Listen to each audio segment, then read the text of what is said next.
School का बच्चा छे, हम अब तुम्हारा सी बड़ा सर होएगा और मुकाबला में मत आवजो मारा भाई, क्योंकि अब तुम पंचर होएगा।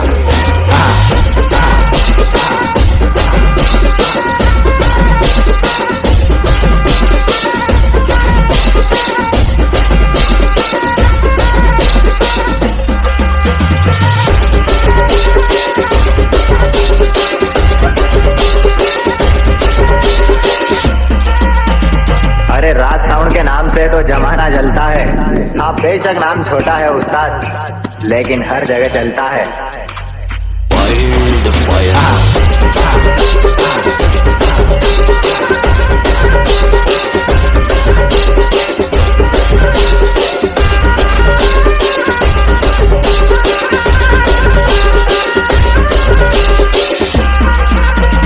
जिससे तुम उम्मीद करते हो वो बंदे हमारे ही टच के, और ये किशन चौहान बड़वानी वाले हैं उस्ताद, इनसे थोड़ा बच के।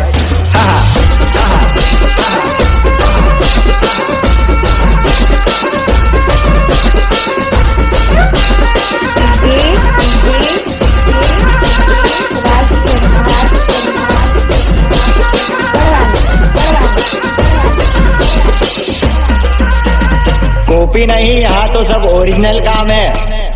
और मादल मिक्सिंग में राज वर्मा, तो शायरियों में अजीत शायर का नाम है।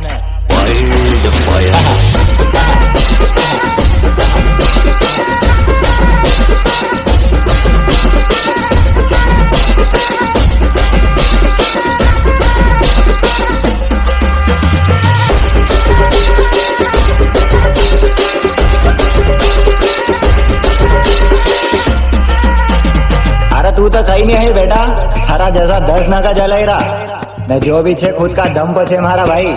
तुम्हारा जैसा दूसरा ना की टाप नमा अपना नाम की जाली थोड़ी लगाएगा।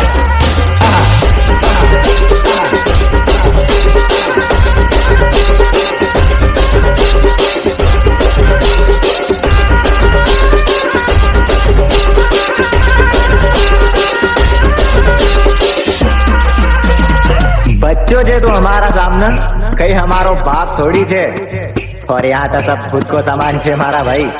तुम्हारा जैसी मंगेली टाप थोड़ी छे।